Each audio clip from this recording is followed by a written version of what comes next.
Buenos días, nuevamente.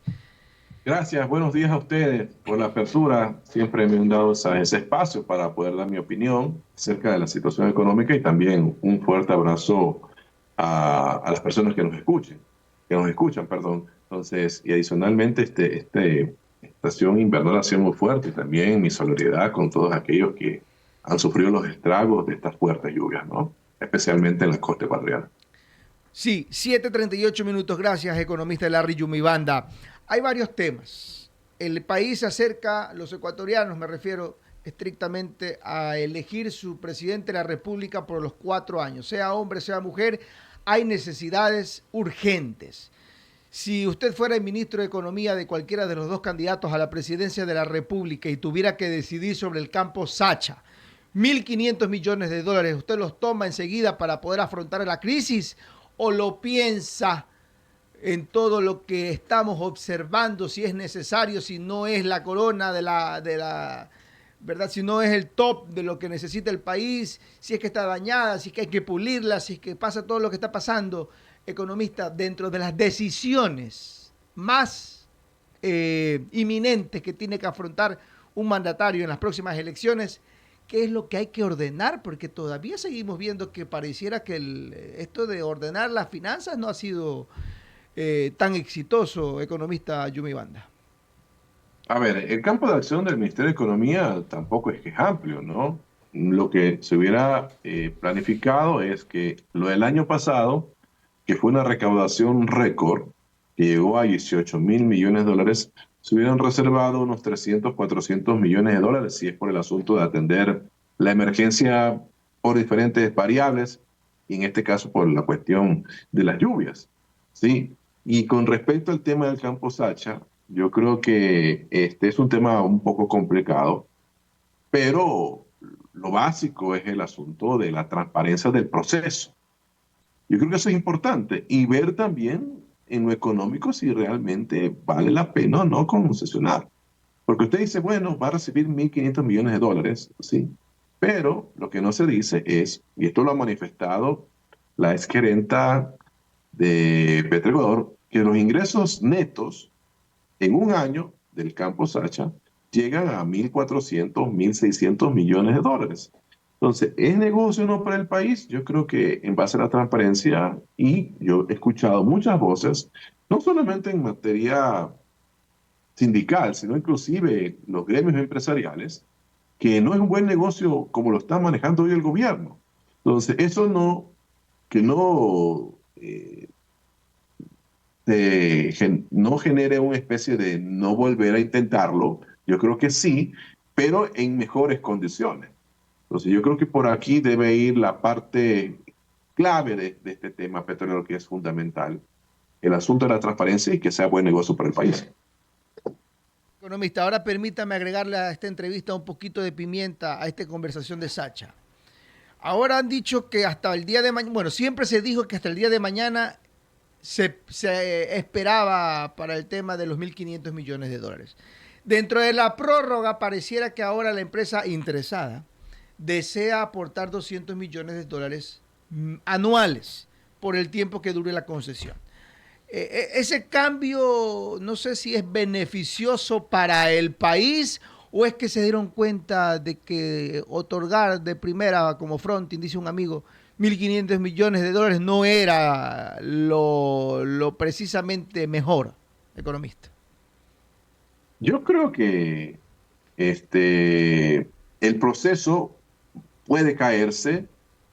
Sí, yo creo que el proceso puede caerse. Yo creo que esa es una de las condiciones que ha planteado el primer mandatario justamente para que el proceso se caiga en vista de que, insisto, ha habido cuestionamientos no solamente de la gente vinculada a la izquierda, sino también de gente vinculada a la derecha, e inclusive del gobierno anterior. Escuchaba al ministro de Energía manifestar de que como se está manejando el proceso de alianza público-adecuado no es beneficioso para el país.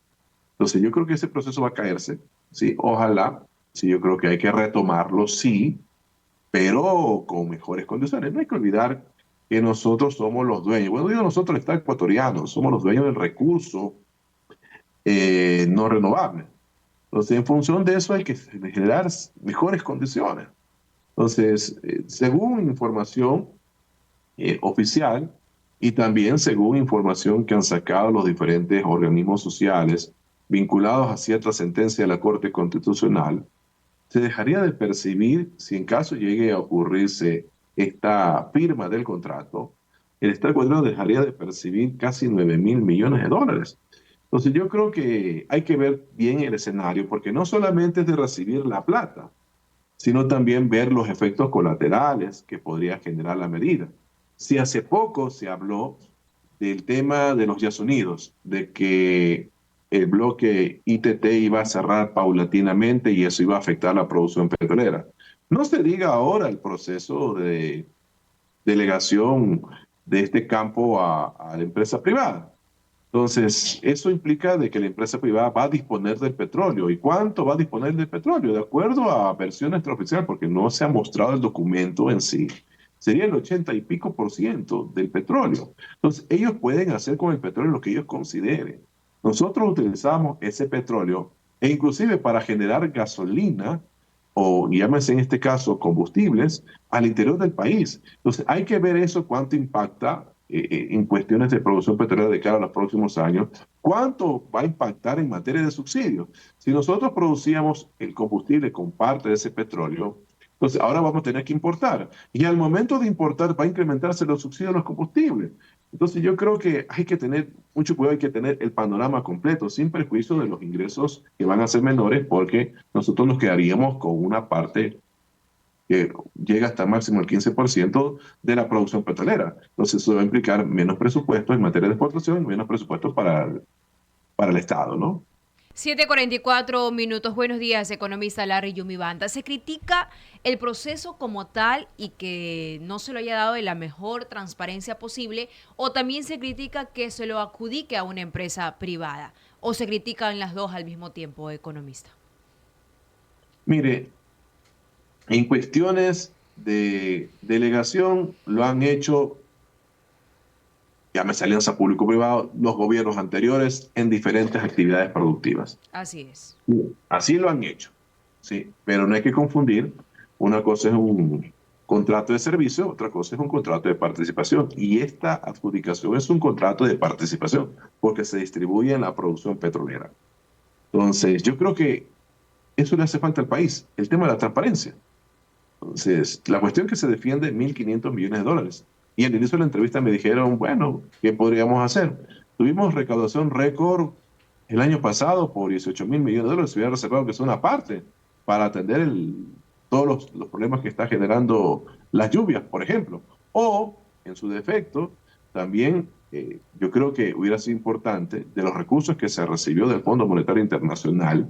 El año pasado recibieron 1.500 millones de dólares, se hubiera reservado algo. O al menos se hubiera pedido un adelanto al FMI, que tienen que entregar 1.000 millones de dólares este año, se hubiera pedido un adelanto, aunque sea de unos 300 millones para poder atender la emergencia. Pero no ha habido esa acción proactiva por parte del Ministerio de Finanzas. Más bien, el nuevo ministro solamente con su firma viabilizó el proceso y esto de alguna otra forma trae consecuencias. Y ahí están las consecuencias. Posiblemente se caiga este tipo de adjudicación de contrato.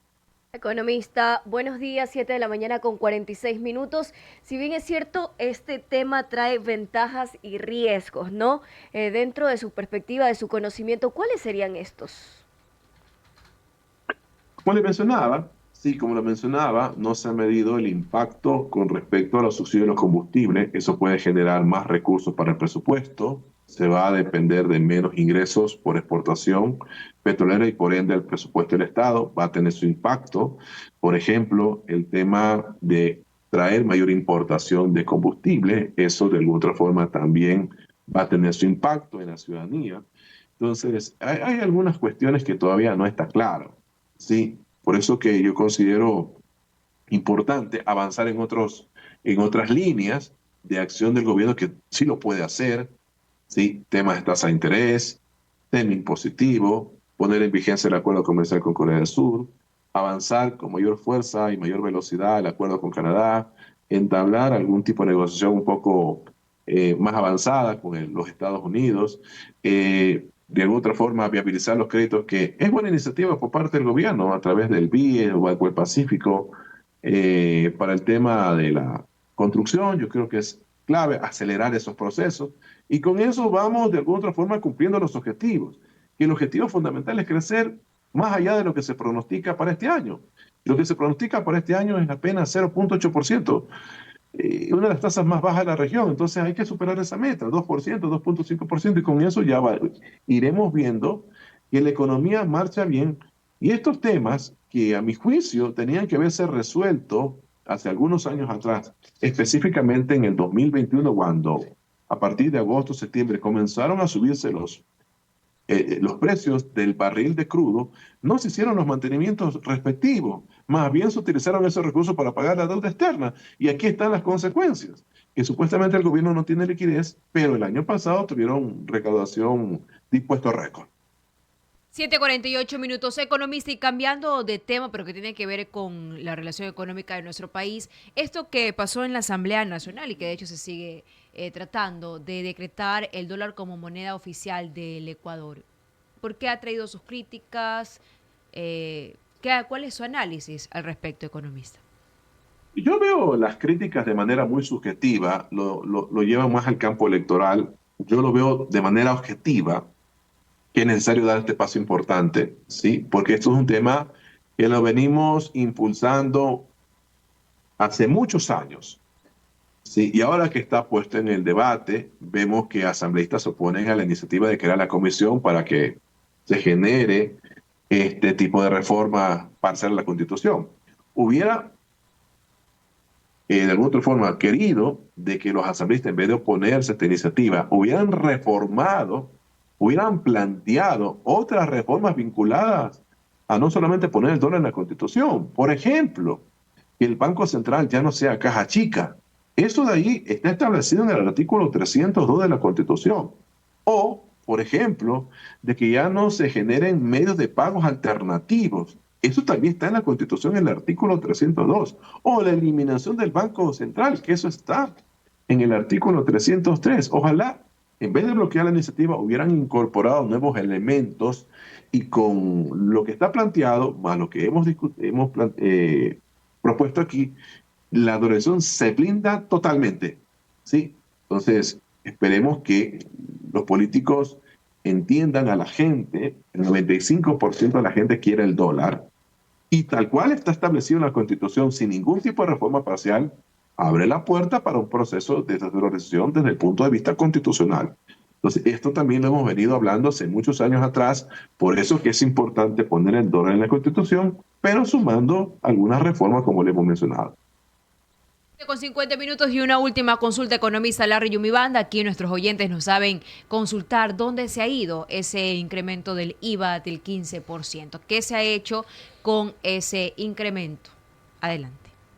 Parte se ha ido para el pago de la deuda, ¿sí? Una parte importante se ha ido para el pago de la deuda, otra parte se ha ido para el funcionamiento del Estado, para el pago de la burocracia, por ejemplo. En ese sentido, nosotros hemos dicho que se debe plantear reformas a la ley de servicio público para que se pueda contratar medio tiempo. Pero parece que ese tema no está en el debate y los recursos que ingresan por deuda o por recaudación, la mayor parte del recurso se va a la burocracia dorada. Adicionalmente, también se va para compras públicas y queda muy poquito para obra, muy poquito. Por eso que la gente no ve la obra. Entonces, esa es la realidad. Sí, por eso que es necesario que el nuevo gobierno, el cual se ha elegido en abril, para el 2026, en la proforma presupuestaria del 2026, este año no porque es prorrogado, se plantee la metodología de base cero para ir eliminando gastos ineficientes. Eso le hace bien al país por concepto de transparencia y le hace bien al gobierno por cuestiones de eficiencia. Pero bueno, eso lo definirá el pueblo ecuatoriano con su voto en abril y que entrará en funciones el nuevo gobierno en mayo del presente año. Perfecto, 7:52. Le queremos agradecer al economista Larry Yumibanda, presidente del Círculo de Economía de Guayaquil, por su experticia el día de hoy. Gracias, economista, por su importante análisis. Un abrazo, buenos días y buenos días también a la audiencia. 7:52.